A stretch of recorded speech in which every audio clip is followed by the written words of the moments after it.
aí já ouviu falar que avós são pais duas vezes e que ama os netos mais que amou os filhos? Pois é, parece que é verdade, viu, gente? Um estudo feito na Universidade de Emory, lá em Atlanta, nos Estados Unidos, avaliou a reação das avós ao observarem fotos dos netos em diversas situações e de seus próprios filhos.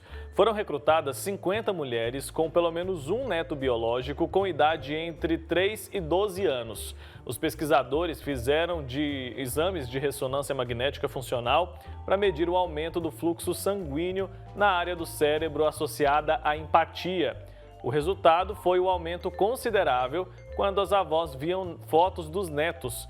A gente vai entender um pouco melhor aí essa relação entre avós e netos, conversando agora com a psicóloga e terapeuta de família, Florença Ávila.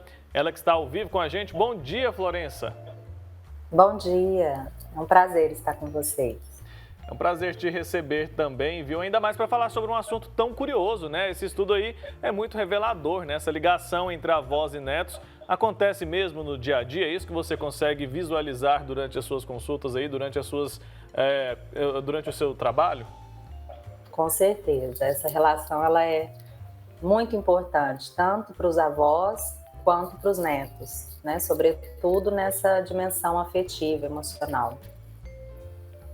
Oi, Florença, bom dia para você. Queria que você falasse um pouquinho qual que é o papel dos avós na vida dos netos, né? Isso depende muito de cada família, de que relação que eles têm, ou esses avós, eles têm sempre aquele papel fundamental ali na vida das crianças? Olha, sempre tem sim, né? Diferente do papel dos pais, né?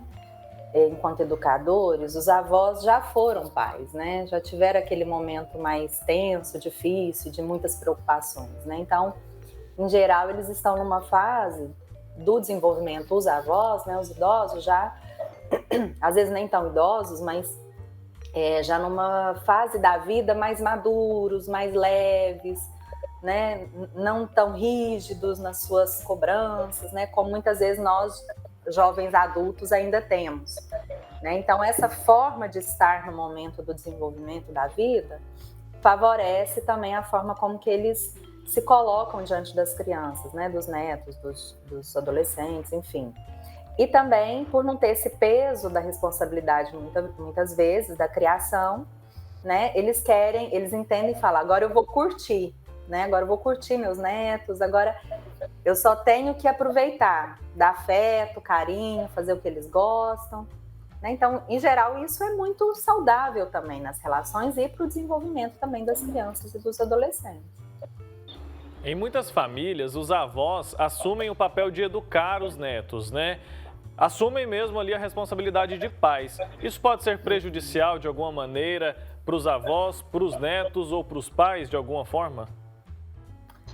Olha, se existe a ausência dessa mãe e do pai, é muito importante que esses avós assumem a função paterna ou materna, né? Mas uma vez que existe a presença da mãe e do pai, não é muito saudável essa transição de papéis aí não, porque de fato, quem precisa assumir a função de educar, de estabelecer os limites, de autoridade, são os pais, né? Mas uma vez que há ausência, é muito bom que os avós assumam essa função, né? Mas o saudável, uma vez que existe os pais, eles precisam assumir a função de educadores e os avós com essa leveza aí afetiva, né? Que é parte da função dos avós mesmo. Certo. Florença, a gente sabe que é uma relação maravilhosa, né? De muita doçura, de muito amor que envolve ali. Agora, nos seus atendimentos, também tem aqueles perrengues, aquelas relações ali que são conflituosas. Muitas vezes, tem muita gente que fala, né? Que os avós, às vezes, mimam demais, acabam estragando um pouquinho o que os pais estão construindo ali no dia a dia. É preciso ter esse cuidado também, que o amor ele não pode estragar a criança, vamos dizer assim. Com certeza, é super curioso isso, porque nessa intenção, né, de não ter essa responsabilidade, né, do peso de criar e etc, né, e já está num outro momento, eles tendem a super proteger, né, não, tadinho, não faz isso, né, só um docinho, ou, né, é normal essa postura, né. E tudo bem, né? A questão é os pais que precisam, né, estabelecer esse equilíbrio e esse limite. Claro que é importante que os avós respeitem também, né, as fronteiras, os limites que os pais colocam, né? Então, o desafio é o respeito mútuo e administrando para ficar algo equilibrado, porque também é importante, como se diz, a regra existe para ter uma ordem para o desenvolvimento, né? Mas quebrar ela de vez em quando também, dependendo do que for, não teria problema. Por exemplo, os avós, né? Vai dar o docinho pro neto, né? Numa hora que talvez não deveria ser, né? Enfim, o bom senso, né? E o respeito mútuo é o que conta mais, né, nesses momentos.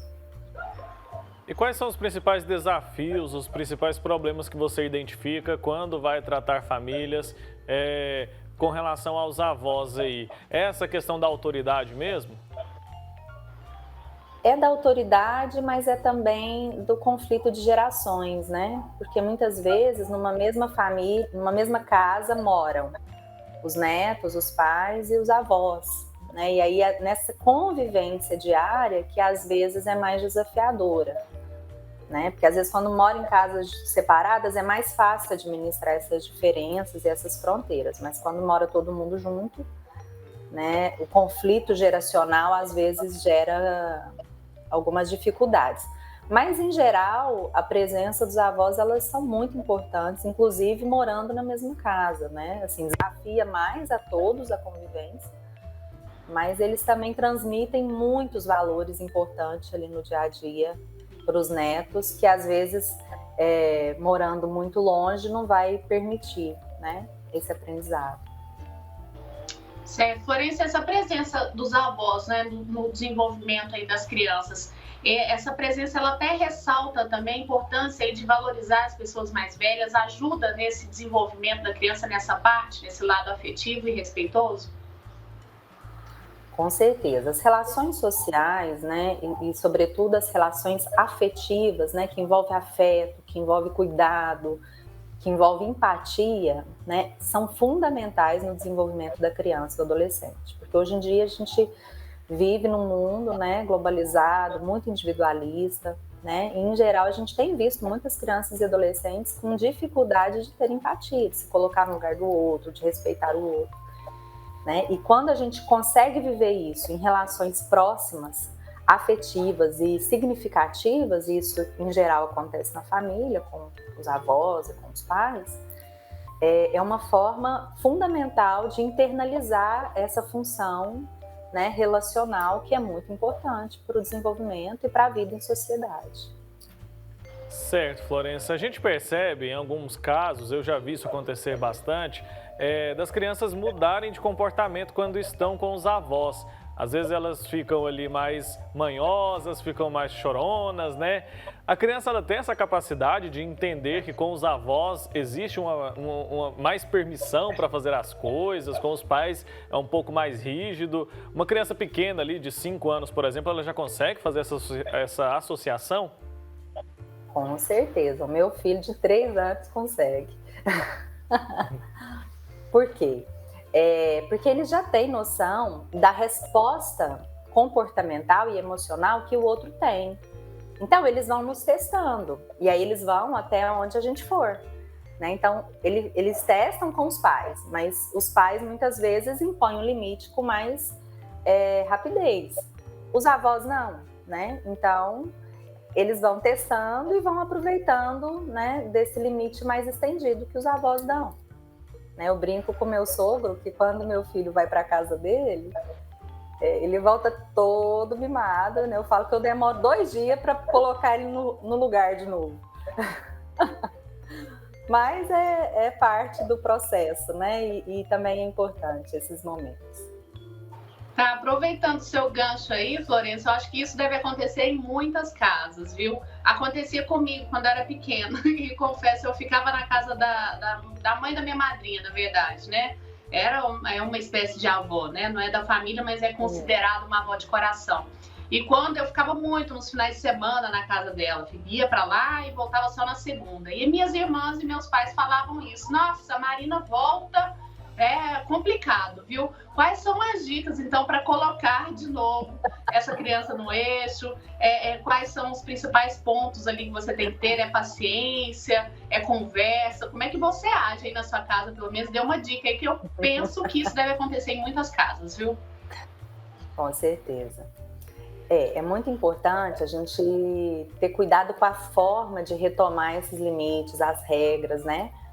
Porque se a gente tenta colocar de uma forma muito impositiva e às vezes até agressiva, isso vai gerar uma aversão à criança, né? E aí ela nunca vai querer voltar para casa dela, né? Porque na vovó pode tudo e aqui só tem regras, né? Então é importante a gente fazer essas diferenciações, né? Mas de forma também afetiva, carinhosa, sempre conversar.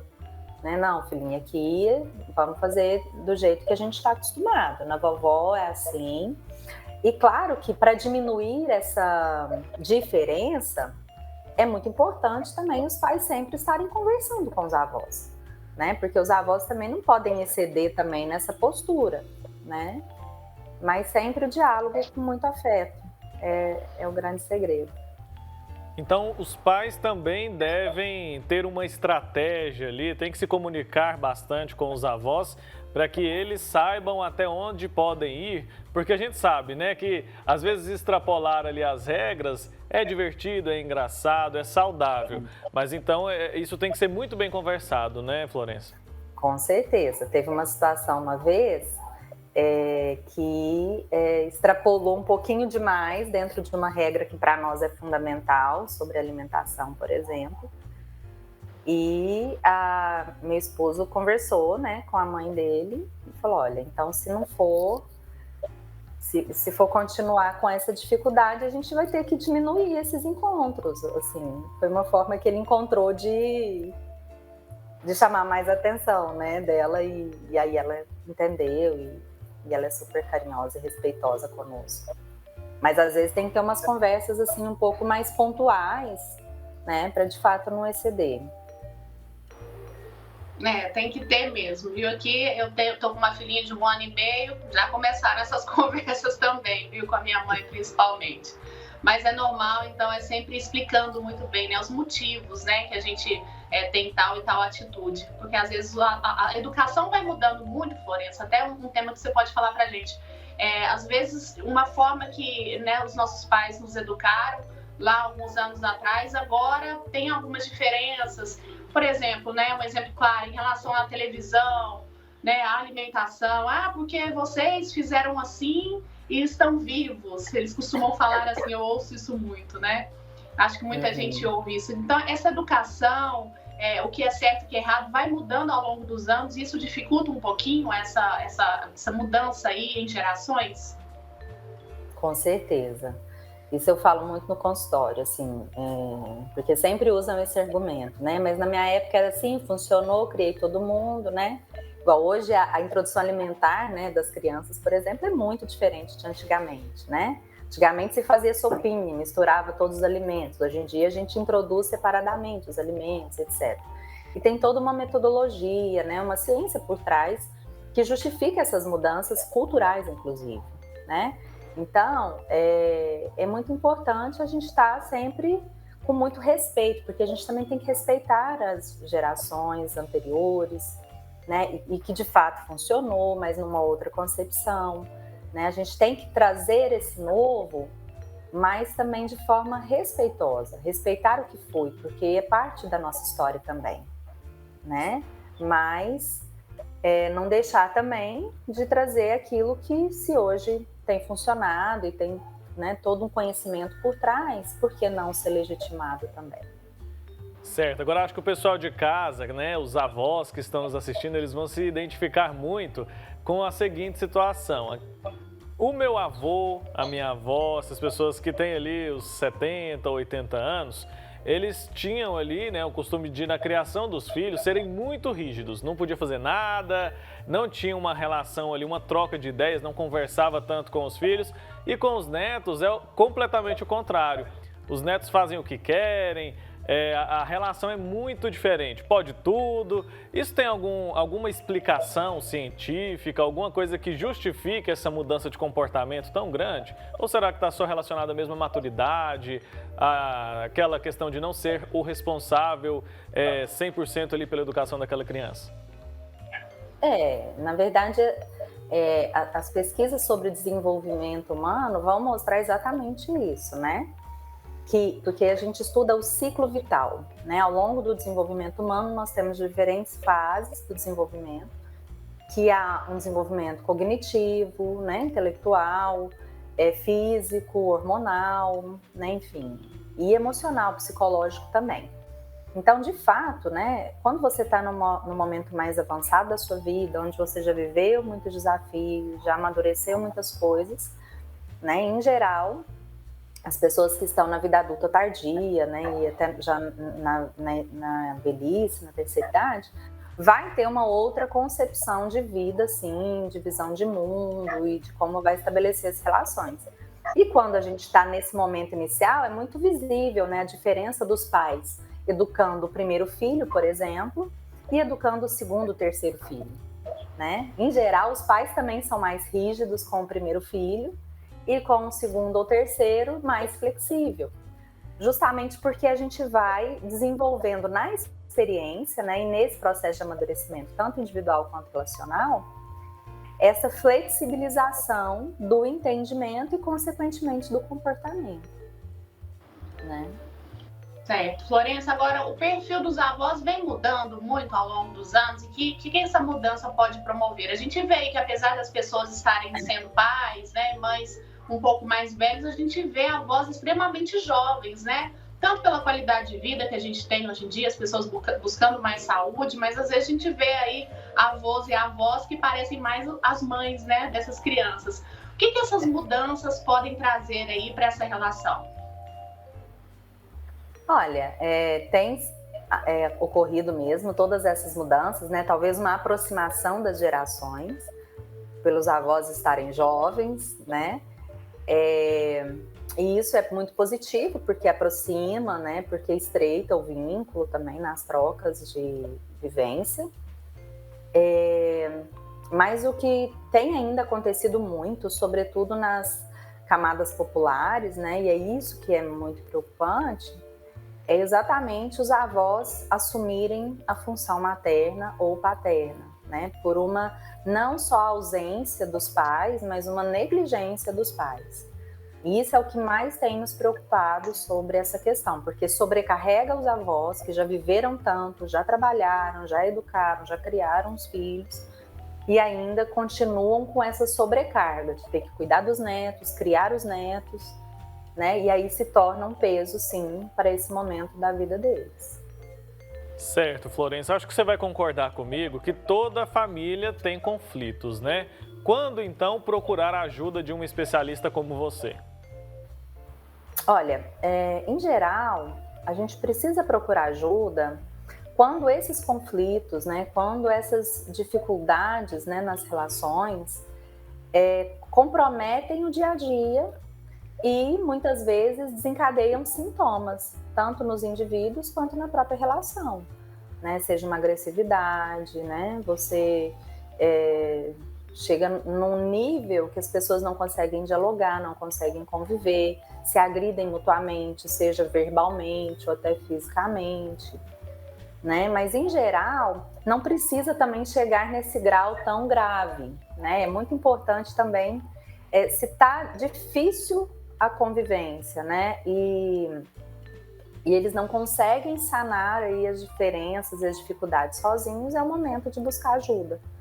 Seja de forma até um pouco preventiva, muitas vezes, né? Que às vezes são poucas sessões ali, a gente já consegue auxiliar de forma que eles fortaleçam os próprios recursos que eles têm na relação, para não chegar também em momentos mais graves. Florença, a gente sabe que algumas famílias, os avós, eles falecem às vezes muito cedo, né? E a criança não tem essa convivência tão grande aí com esses entes queridos. O que isso pode fazer de diferença? Pode fazer muita falta aí na criação de uma criança, de um adolescente, a ausência dos avós? Olha, pode fazer falta sim, e é muito importante a gente contar as histórias, né? Contar de quem esses avós foram, mostrar fotos. Mas além disso, é possível a gente estimular a convivência dos filhos com outras pessoas mais velhas. Mesmo não sendo os avós, de alguma forma aquelas outras pessoas, de alguma forma vai assumir essa função, mesmo de forma simbólica, né? Então, é possível a gente vivenciar de alguma maneira isso também. E o tratamento, né? Perguntei agora quando procurar, né, um especialista. A senhora já respondeu, explicou direitinho para a gente. Quando existe esse conflito tão grave, a senhora chegou a mencionar até em alguns casos agressões, né? Esse tratamento ele é feito de que forma? Só com conversa mesmo? Isso já é possível de solucionar boa parte? Ou existem casos que as pessoas têm mesmo que se afastar um pouco para refletir um pouco mais? De que maneira você consegue abordar isso dentro do consultório?